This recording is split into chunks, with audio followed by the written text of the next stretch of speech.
The rise of authoritarian regimes has made the work of journalists, or at least those journalists who still believe it is our job to hold the powerful to account, deadlier and deadlier. One of the journalistic legends we lost is Gauri Lankesh, the editor and publisher of a Bangalore weekly, the Gauri Lankesh Patriki. She was a fierce and uncompromising critic of Prime Minister Narendra Modi and his ruling BJP party. Her defiance, although her publication did not have a wide audience and was written in the local dialect, saw her assassinated in September 2017 outside her home. These regimes seek to stamp out the truth, even when it smolders on the far edges of the media landscape. Those who will not be cowed and intimidated are silenced either by prison or assassination. India is one of the world's most dangerous countries to be a reporter. 2 to 3 journalists a year are killed. Journalists are smeared in well-orchestrated campaigns of character assassination by state-controlled media as traitors and enemies of Hinduism. The government regularly shuts down social media, television channels, and newspapers, especially in places like Kashmir. Reporters' phones are tapped. They are harassed in big and small ways, including being denied hotel rooms, hit with lawsuits, and receiving constant death threats. The ruling BJP is allied with some 30 far-right Hindu groups who subscribe to a virulent brand of Hindu nationalism. These groups carry out lynchings, bombings, mob attacks, dismemberment, incarceration, and hanging to silence opponents and terrorize Muslims. According to the 2024 Press Freedom Index compiled by Reporters Without Borders, India ranked 151st out of 180 countries. The United States ranks 57th. Gauri's assassination ignited protests and vigils throughout India. Posters and giant colorful puppets that proclaimed, "I am Gauri." None of these tactics are confined, however, to India. They are the familiar methods employed by all authoritarian regimes, including the emergent authoritarianism in the United States. Joining me to discuss the life and work of Gauri Lankesh and its ramifications for India and for us is Rollo Romig. He manages the Solutions Insights Lab at Solutions Journalism Network. His book on Gauri, I Am on the Hit List, A Journalist's Murder and the Rise of Autocracy in India, was a finalist for the Pulitzer Prize General Nonfiction in 2025. So this story is, I think the power of the book is that you just peel back every layer of the onion to get to all of the internal mechanisms that go into the reconfiguring of Indian democracy into an authoritarian or an ethno-nationalist Hindu state.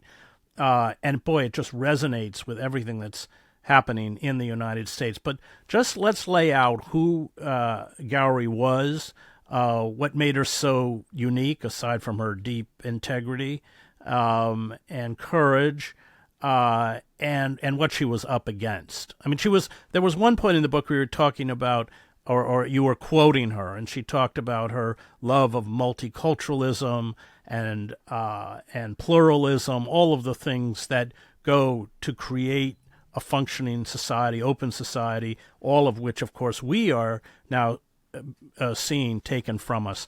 But just, for those who haven't read the book, talk about her and talk about what she did and why she was so unique. Yeah, thanks, Chris. I really felt she was an extraordinary person. It was a privilege to be able to spend so much time immersed in her life. And it's interesting because, as you noted, her platform was actually pretty small. Her newspaper had a small circulation. She was really struggling by the end of her life. Journalists everywhere are struggling to keep their publications afloat. And even in the weeks right before she was killed, she thought she was probably going to have to close her paper permanently. So that was immediately a really interesting question to me, that she there was such an incredible outpouring, especially in Bangalore, her home city, in response to her murder. Even though, the thing that she was most noted for doing journalism was had become increasingly a struggle for her to even continue doing.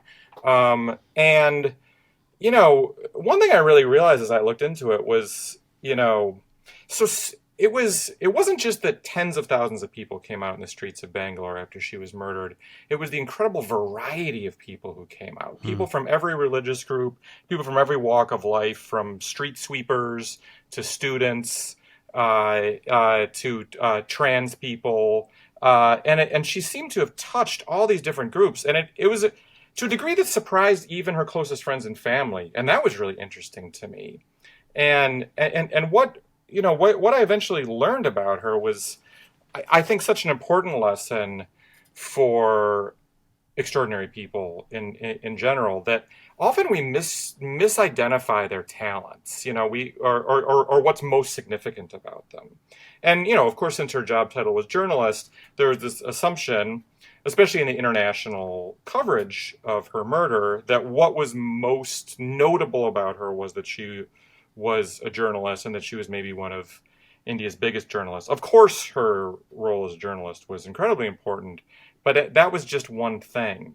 First of all, she increasingly saw herself as a journalist activist, or even at the end of her life, she kind of flipped the equation. She described herself as an activist journalist. And she increasingly saw her journalism as in service to her activism, primarily on a number of issues, but especially, as you note, this idea of defending a pluralist India. It's an incredibly diverse country, not least religiously, and the erosion of this pluralism, the attacks on this pluralism, really unnerved her and worried her. And so she really focused on that by the end of her life as an activist and a journalist. It was a real shift for her because she started her career as a much more conventional journalist, working for big national English language papers, doing solid work, but in a pretty traditional approach, striving for neutrality, keeping her political opinions to herself. She really came to abandon that position completely by the end of her life. And what really radicalized her was, maybe more than anything, was that she shifted to writing in her local language, Kannada, which really put her, I've heard Indian journalists say before, when you're writing in English, you don't know who your audience is. It could be anyone around the world. It's this amorphous audience. When you're writing in a specific local language in India, you know exactly who your audience is, and you're directly in conversation with them, and they're directly in conversation with you in return. That makes you especially dangerous, though, and it's no accident that nearly all of the many journalists who've been killed in India over the decades, have been journalists writing in languages other than English. And Gauri was, I mean, of I just course, want to one interrupt you of there them. because I found that a fascinating point, because we have to remember that the BJP controls all of the major media platforms, Yeah. including, of course, the electronic media. So they saturate the media landscape. And I mean, I didn't know this till I read your book. And yet the people they obviously fear the most are these figures like Gowrie. Why? Well, you're right that they have enormous control over the national media, and they exert pressure in every way that you can imagine. And you gave a long list of the ways that they mentioned. That's not even. It goes on. Tax raids on newsrooms who go against the ruling party line. Terrorism charges against specific journalists, even if they're especially if they're Muslim. Um, I mean, even Arundhati Roy, one of India's most internationally famous novelists, has a terrorism case against her for something she said in a speech over 10 years ago. No one seriously believes that Arundhati Roy is guilty of terrorism. The illogic of it is part of the point. But yeah, so they have an enormous control, enormous sway over the big national publications, particularly in Hindi, which is the biggest language in India, but not even a majority language in India. There's so many big languages in India, but they can't control everyone. It's too big. It's too diverse. There's too much dissent, and so it's impossible for them to keep everyone down. And then these local journalists are in much more direct contact with not just their readers, but with the local problems that are happening on the ground, and actually have a chance. I mean, this is just a lesson for all of us everywhere. It's the local journalists that have a lot more of an ability to affect change, actually, in an immediate way. We all, in these big countries, India and the US, we all tend to be, so much more focused on national politics, national media, national news stories.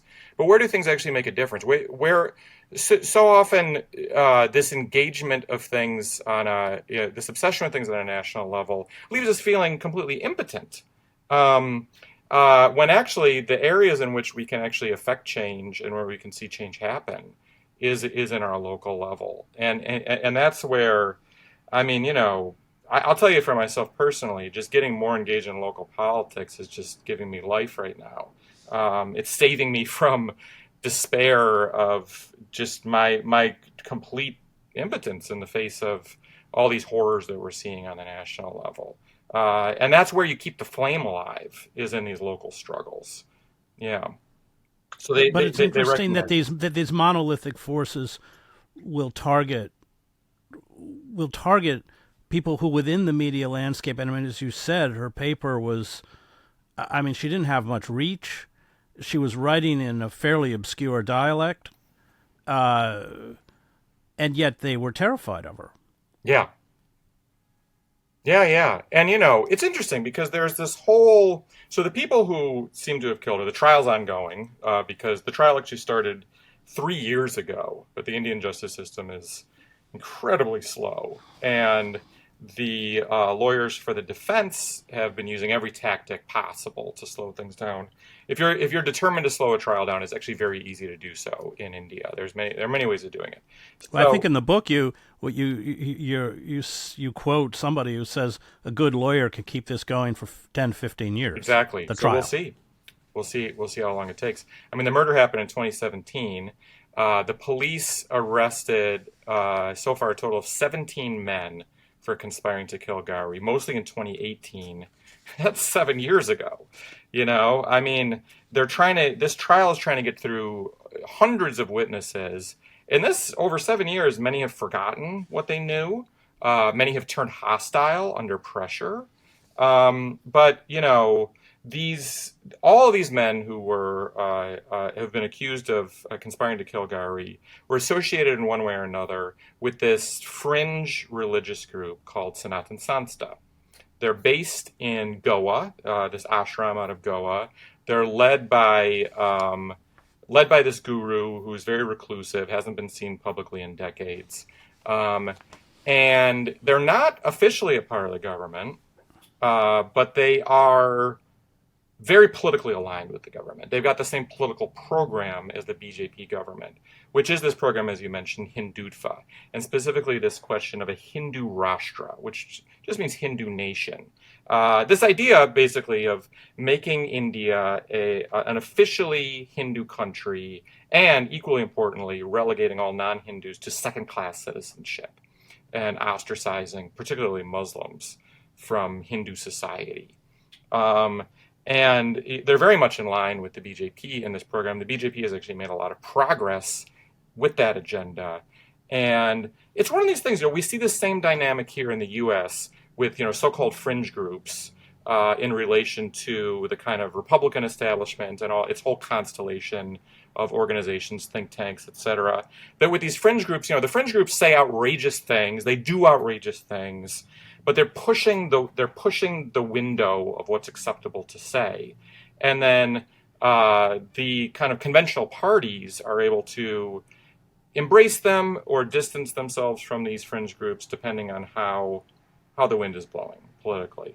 Narendra Modi, this group Sanatan Sansa that's been associated with not just this murder, but a series of murders, a series of 4 murders of writers, as well as a long series of terrorist bombings, particularly of movies and plays that they disagreed with, that they found offensive for one way or another.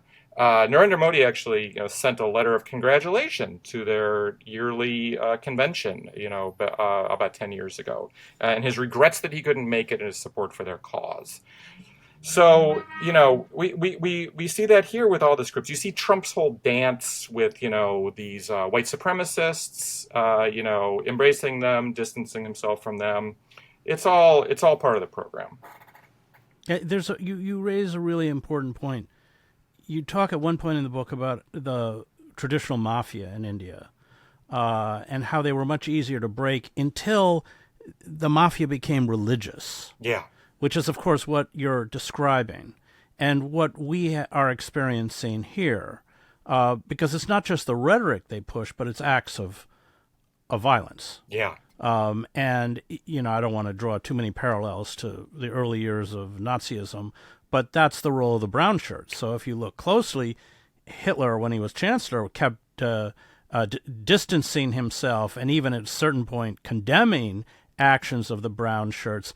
But the brown shirts, the militia, the Nazi militia, which had 3 million members, was doing precisely what you just said. They kept pushing the boundaries in the service of this radical agenda that was embraced by the fascists or is embraced by Modi. So let's just talk a little bit about that transformation of the underworld, because these people come out of the underworld. That's the interesting thing. And I covered Al Qaeda for the New York Times, and the traditional profile of an Al Qaeda member was that they were a criminal. So they came out of the criminal class. They didn't come out of religious households. They weren't raised in strict Muslim households. they're largely ignorant of religion. They're largely ignorant of religion. And having written a book on the Christian right, American fascists, the Christian right in the war in America, and being a divinity school graduate, the same is true here, and the same is true in India, which is the point that you make in the book. So talk about that. Yeah, so that's exactly right. So there's a strong religious motivation among these men who conspired to assassinate Gauri. But these are men who are hungry for instruction in religion and hungry for instruction in life. These guys weren't scholars. They were waiting to be told by people who supposedly knew better what the scriptures say, and importantly, how to interpret the scriptures. So, this guru who I referred to, Jayant Vale, who's, this reclusive guru of this group, he, and by the way, he's completely been untouched by this. He's been investigated pretty lackadaisically a few times over the years, never been charged with anything. Let me just interrupt you, because it wasn't there. I think I have this right. There was like a flood or a rainstorm. Yeah. And in the neighboring field, they found like thousands of used condoms that That's had right. washed down out of his compound. Exactly. And there was in one time, yes, and then there was another time that I'm glad they're enjoying themselves, but it kind of it Well, indicates. probably at the expense of a lot of women. Well, right. It indicates this kind of cult-like environment in this place. They've often described as a cult. I'm no expert on cults, but the Sanatana Sanstha fits a lot of the hallmarks. And one of the few times that their ashram was actually raided after one of these bombings that they were associated with, they found enormous quantities of psychotropic drugs on the premises. Many people have noted that before he became a guru, the he was a trained hypnotherapist. So you could use your imagination there on how that works. And they're often, when people join the group, and especially when they join the ashram, they're strongly encouraged to distance themselves from their families. That's true with all cults, all those. and the Christian right does the same thing, by the way. That's true. All those hallmarks. Sorry, I forget where I was going with that. With the initial question. Well, we were talking about the religious, these people who essentially present themselves as religious Yes. jihadists. Yeah. Actually, they tend not to come out of a strong religious tradition. Exactly. They tend to come out of the criminal class. Oh, And yeah. then you were talking about how they are essentially they're indoctrinated, and Yeah. just to make the correlation with the Christian right, having spent a lot of time with them, as soon as they knew I was a divinity school graduate, they never wanted to speak about the Bible. And I think this is the point you make in your book, is because they don't know the Bible. Yeah. They know those particular passages or lines that they have been fed to bolster their, their ideological orientation. But it's a very selective kind of literacy. And I think that's the point you're making too. Oh yeah, absolutely. And so that was part of the program too in this ashram. One of the members who got out of the ashram, and one of the few people who's actually spoken publicly about getting out of that situation, said that they were actually strongly discouraged from reading Hindu scriptures at all. And you can see why. That they were only supposed to read the guru's interpretations of the scriptures. And he actually wrote a book that several of the conspirators were found in possession of.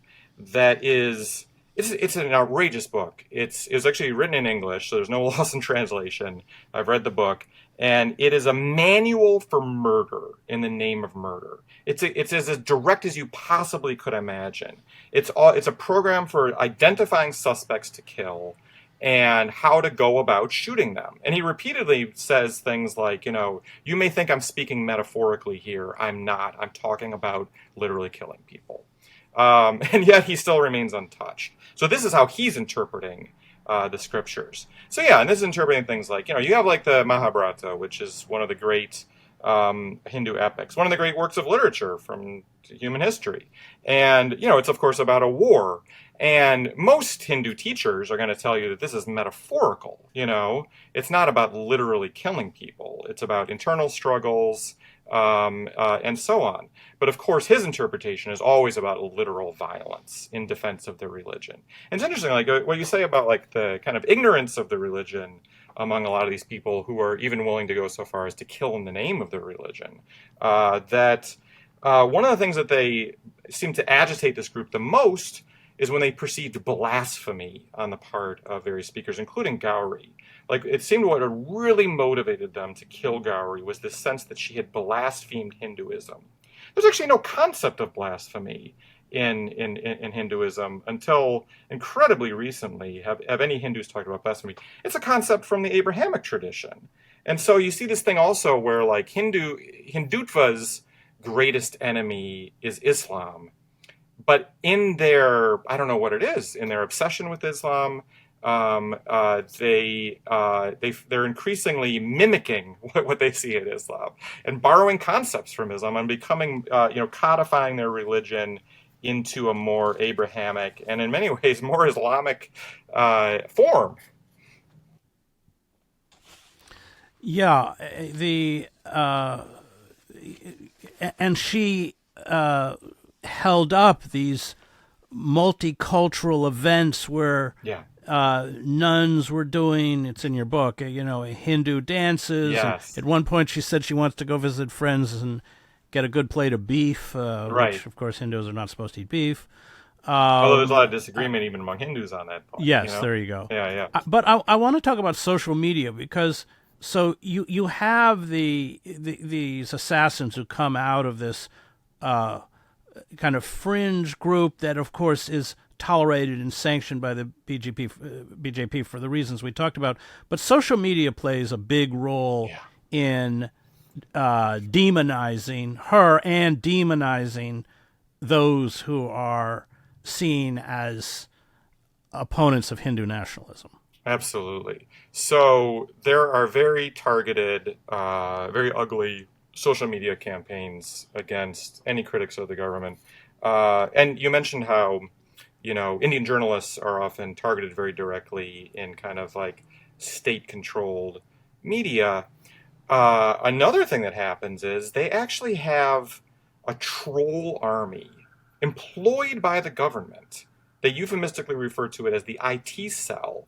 And that's just what the Israelis do, by the way. Yeah, so they have So they have a whole bureau that's devoted to trolling critics on the internet and on social media, in the ugliest terms imaginable. And of course, they're particularly ugly in the way that they go after women journalists with threats. There are these some of these things we don't know the origin of them, but Muslim women journalists come in for just unbelievably ugly. Trolling isn't even the word for it. I mean, they're having their faces pasted by AI onto pornography clips and circulated. They're holding mock auctions for their right to Muslim women journalists. Um, it's just it's just as ugly as you can possibly imagine, and many of this is actually orchestrated directly by the government. And Gauri was, of What course, a constant subject of these kinds of attacks on social media. Nonetheless, she was a devoted social media user. She was such a true believer, even as she despaired of the fascist direction that her country had gone in, and knew better than anyone how ugly and violent things had gotten. She was still a true believer in that just dialogue could get through to people. So she would actually respond to her trolls and invite them out for coffee, to have a conversation. They never took her up on it, but this kind of spoke to just her belief that, she wouldn't hold a grudge even against someone who'd kind of verbally assaulted her. she was Hindu. I mean, and one of the things I learned covering war is that the first people who are assassinated, this was certainly true in the war in Bosnia, by, for instance, the Serbs, or in this case the Croats, were not the Muslims on the other side of town, because they wanted to essentially create a kind of parallel radicalism or fanaticism. It was those within their own community, like Gauri, who insisted on building bridges with demonized communities. Those were the first people to be killed. That's 100% correct. And so when these guys were putting together a hit list, and by the way, the title of the book is I Am on the Hit List. This is actually a quote from Gauri. This was a joke that she would make. She and her friends figured there was an assassination list because there was, writers being assassinated by similar patterns. And they would kind of calculate with gallows humor who might be next. And she would jokingly say, I am on the hit list. Unfortunately, she was correct, both that she was on the list and that there were these literal lists. But when they were putting together these lists, the police found that different members of the conspiracy would propose possible targets, and the leaders said, "Oh no, don't include Muslims, don't include communists. What we're after is Hindus. We're after Hindu traitors." Is our first target for exactly the reasons that you're saying. It's interesting, though, the question of whether Gauri was a Hindu is kind of an open question. She would have said no. She was an atheist, first of all. But she came out of this tradition. It just goes to show how complex India is. She was a Lingayat. Her family came from this Lingayat background. And the Lingayat community is very divided over whether they are Hindus or not. This was a really hot political topic at the moment that she was killed, too. And she was agitating for the idea that Lingayats are not Hindus. Lingayats have a fascinating history of being one of the first prominent, adamantly anti-caste groups. I'm talking in the 11th century. And many of them died for their overt opposition to caste in all its forms. They would orchestrate weddings between Brahmins and so-called untouchables, much to the outrage of many of their contemporaries. And even today, their whole approach is very hotly debated. But they have an incredible millennium-long history of progressivism and also incredible poetry. They were all known as poets too. It's really worth looking up Lingayat poetry. A.K. Ramanujan has a gorgeous book of Lingayat poetry in translation, from the 11th century. That was actually a huge influence on many American poets when it came out. Well, Gauri's father was a poet, among Absolutely. other things. Yeah, very prominent poet. You should have written a book about him. You can do that next. Yes, exactly. He was a character in his Fascinating own guy. right. Yeah. He was. He's great. also one of them. I mean, you have a wonderful profile of him in there. Oh, thank you. I just want to read this passage. I told you before that so many of the undercurrents, the changing demographics, the alienation, the rise of IT with a moneyed class that's not rooted in the traditions of the city. Pankaj Mishra does a wonderful job explaining all of this in his book, The Age of Anger. You write, the murder of Gauri Lankesh offers a key to India's current crisis and its many facets. the dysfunction and capture of India's entire judicial system, from policing to trial, the collapse of the press under the pressure of the ruling party, the increasing criminalization of all dissent, the dominance of an enormously popular demagogue who leads an ultra-nationalist movement that seeks, among other things, to obliterate regional and religious variety in favor of homogenized Hindu Rashtra, or Hindu nation, in which hundreds of millions of non-Hindus are to be second-class citizens, and the real danger of genocide, as the forces of hate are further empowered and emboldened. The situation is, I fear, much worse than even many engaged observers realize, and Gauri's story illustrates how it got there and where it's going. Well, I mean, I read that, I wonder if you're not writing about the United States. But let's talk a little bit about what the BJP has done to Indian democracy, especially with Modi. And, I mean, you do go into it in the book, but the roots of this, the RSS, the militia that fed the political party, overtly copied, in particular, Benito Mussolini's fascism. This wasn't, this was the model. Yeah, absolutely. So they've had this, century-long program that they've been very methodically working towards. And we can see the parallel there with the Republican Party here, how they've played a really long game. And that many of these ideas that, again, I always want to put the word fringe in quotes, these fringe ideas, they're not fringe anymore. Well, they're here. They're mainstream ideas now. They're outrageous ideas. They're offensive ideas, but they're not fringe anymore. But yeah, like you said, the BJP, whose parent organization is the RSS, this paramilitary group that's actually, I've heard that it's the largest organization of any kind in the world. It's got, untold members of Indians, and they're paramilitary in that they they conduct these military drills. That's kind of what they're most known for. It's a kind of way, it's also like a show of force. They often do it in public squares.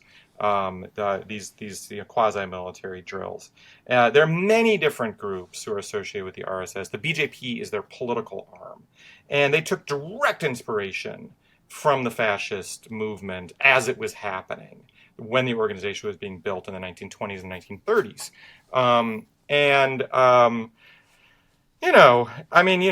You made the allusion earlier to Nazi comparisons in the U.S. and, we all try to be a little careful about going too far with that. I'm feeling like, a lot of us were scolded for making Nazi comparisons during the first Trump term. I think we should have listened to those a little more, because now we can see the truth of them a lot more clearly. There's an extremely direct lineage with this stuff, and there's a playbook with this stuff. And, Modi and Trump are taking cues from each other. They're close allies. The BJP had this program. They were not a popular political. When they first came along, they looked like they were going nowhere, but slowly built support, often through violence. Is actually and let me just interrupt you there. They also built support because the ruling Congress Party, like the Democratic Party, became disconnected from the rest of the Indian population and phenomenally corrupt. Yeah. Again, those parallels struck me when I read your book. Oh, I think the Congress Party and the Democratic Party have a lot in common. The Congress Party started off as being the party of the freedom movement. It was the party of Gandhi and Nehru, and but like any party that actually won, revolutionary freedom for a country, it's only downhill from there. And so over the years, they've really embarrassed themselves in. Now it's really difficult to identify what they stand for. They've been the BJP vilifies them as the party that only cares about Muslims. Unfortunately, the Congress Party actually does very little for Muslims. They're scared to actually stand up for Muslims, by and large, because they're scared of that criticism. By the way, India has one of the very largest Muslim populations in the entire world. It's 200 million Muslims in India. It's the largest minority of any kind in the world, and second only to Pakistan. And I'm sorry, not Pakistan. Second only to Indonesia. Probably equal with Pakistan. Maybe even a little more Muslims in India than Pakistan. And so the threat to Muslims there it's a threat to this incredibly large population, equal to 2/3 of the United States, that's being vilified, ostracized, segregated in their own country with a playbook that very often resembles Jim Crow in the United States in all of its particulars, including the criminalization of even of intermarriage in many cases across religious lines. So yeah, it's been this long program, and you're right. The Congress Party's failings left an enormous opening for the BJP. A lot of people voted for the BJP at first, and even now, because they want to see reform. They just want to see something different from the Congress Party, which Well, that's dominated. why people voted for Trump. A Yeah, lot of them. exactly. And so a lot of these people aren't, dyed-in-the-wool white supremacists, but they're very unhappy um, with how things are going. I don't want to downplay, though, the appeal that authoritarianism has to a lot of people. I mean, I think that, liberals often underestimate that authoritarianism actually has a very enthusiastic constituency. People who want the strong man who claims that he can fix everything. That there's actually a large constituent of people who don't like democracy and who want an autocratic ruler.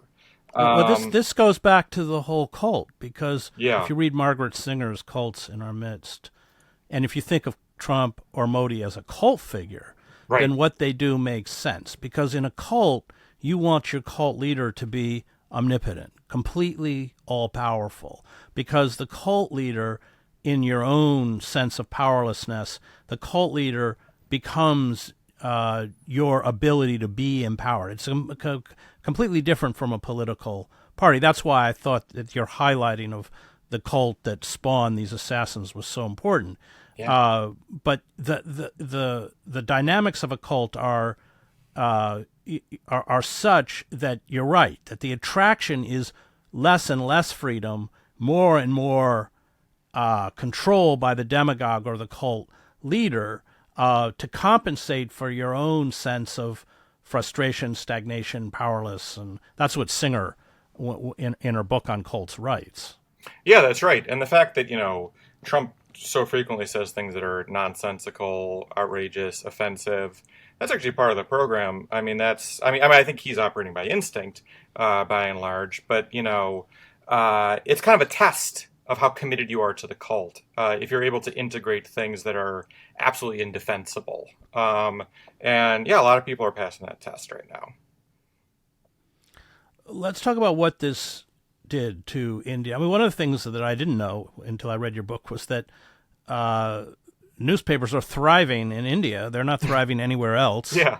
How many are there? Like, what did you? It was some incredible number of Oh God, I don't remember the number. It's always, Indian. since it's now the largest country in the world too by population, it's always a little bit difficult to have perspective in those numbers. But even by any metric, even just by per capita, the number of newspapers, their variety in languages is just incredible. There's no parallel anywhere in the world.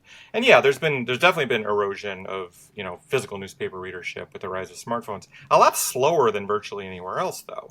And it's an interesting paradox because we've been talking about how incredibly threatened Indian journalism is, and it's absolutely true.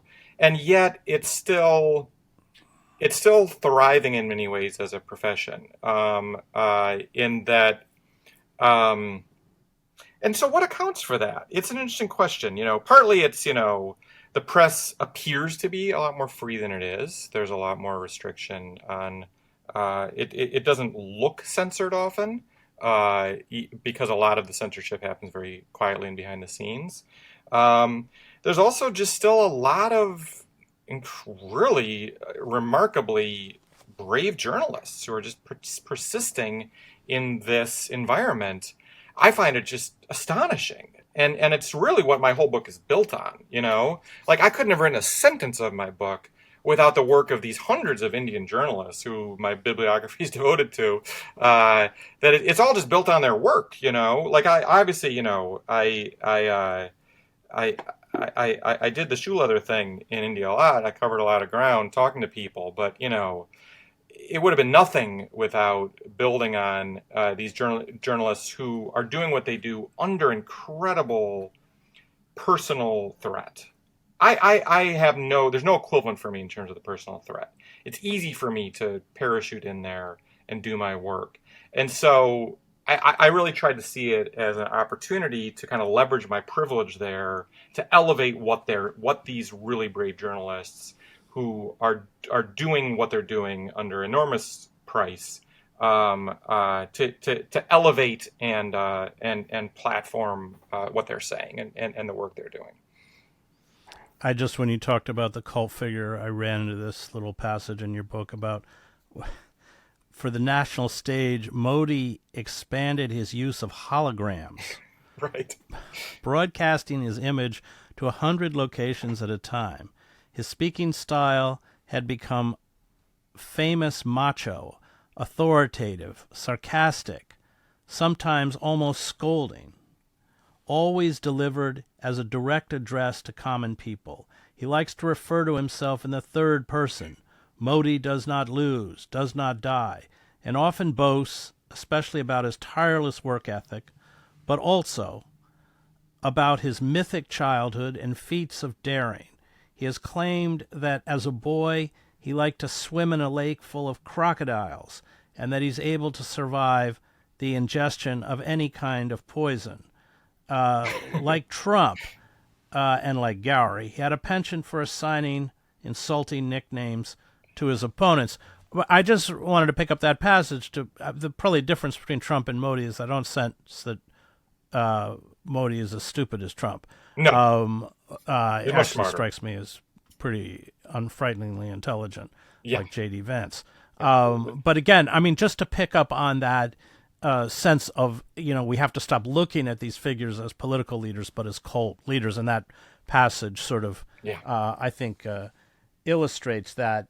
I mean, these assassinations, and it's not just Gauri and others, they're designed to send a message. I mean, they're not just designed to silence a voice. Yeah. And that message, I sense from your book, works. Oh yeah. I mean, it's definitely had a chilling effect. How could it not? I can't blame people for being chilled by this. There's so many people I spoke to who found out that they were on these lists, like after the police. And this is the thing, like, so there's this large conspiracy where they charged 18 people, arrested 17. The 18th is still on the run, but it came out in the interrogations that they'd actually trained dozens of young men in violent techniques, in shooting, in bombing, to line them up for future attacks. And it was really unclear, even after they'd kind of broken the conspiracy, like, did this still have enough legs to keep going? Would the murders continue? These assassinations in this particular pattern have not continued. There were 4 in a row, spread out over several years. And I just to interrupt you, I get this from your book. Yeah. The methods were all the same. Exactly. It was a motorbike. It was a 7.62. What do they call them? Ghost guns. It was just each one was a replica of the next. Exact same MO. Exactly right. And so it was pretty clear there was a pattern there. Weird thing was, no one took credit for these murders, which is actually, India unfortunately has a long history of political assassination, much like the U.S. And but what it used to be in the old days, when there were major political assassinations, it would be usually very famous figures, and the person who committed the assassination would usually surrender and then say why they did it. And I mean, that's what happened with Gandhi's assassin, Nathuram Godse. And I don't want to keep interrupting you, but Yeah. who the BJP and the RSS hold up as a hero. Absolutely. So that's a big shift now. This is a big narrative change where now they malign Gandhi as much as possible. Are there reasons to criticize Gandhi? Sure. But those aren't the points that they're criticizing him on. They're criticizing him as being, they have this whole narrative that he's submissive to Muslims and all this kind of stuff. And And so yeah, Godsey is now like they erect statues to Godsey. They praise him as a patriot. This has This is become the assassin. mainstream. This is Gandhi's This assassin. this is Gandhi's assassin. Yeah, it's become a mainstream position within the last decade to praise him as a hero. So he, when he in court, he delivered actually quite eloquently. Even though his reasons were horrific, he defended his position very straightforwardly. It was published as a book, Godsey's defense. And Gauri's killers, it was baffling until the police actually tracked it down. Why did they do this? And so it didn't. There were all these theories on what the specific message that was being sent was. No one knew what the specific message was. But I think the point is, like you're saying, the point wasn't a specific message. The point was to instill a more generalized fear and a more generalized chilling effect. And it became a thing where, to this day, journalists get part of the trolling is to send messages to journalists and say, what happened to Gauri Lankesh is going to happen to you. Right. And is this coming to us?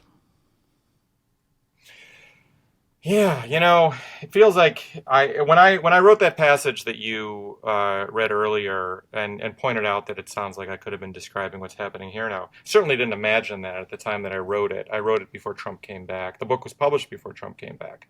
Um, Now it feels like it's frightening to me how much what I described in that book seems to be describing what happened here. In many ways, it feels like we're speed running, Mm. this program.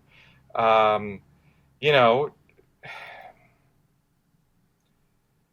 yeah, we have to. I can't say what's going to happen next. What I can say is we have to watch out for this playbook and be ready for what's next because they move fast and they do 20 different things at once. And it's so easy for these things to happen and for them to barely register because they know how to not just dominate a news cycle, but completely overwhelm it so that some of the most outrageous things don't even really make it to the news or penetrate the general consciousness of citizens. Um, and so we have to think ahead, actually. We have to study these playbooks and how they've been pulled out because they're going through these things point by point. Obviously, there was a program, Project 2025. It was often dismissed how much this would be a program, including by Trump. And now we can see that they're working through it very systematically, just the way that the BJP has worked through this century-long program very systematically and very effectively. And so it's not enough for us to respond. It's actually impossible at the speed in which they're doing, because it's so easy to break things if you have decided that you're willing to do that. It's not enough for us just to respond to things being broken. We have to think ahead. What is the next thing they're going to target, and shore up defenses around that thing. Great. Thanks, Rollo. And I want to thank Diego, Sophia, Max, and Thomas, who produced the show. You can find me at chrishedges.substack.com.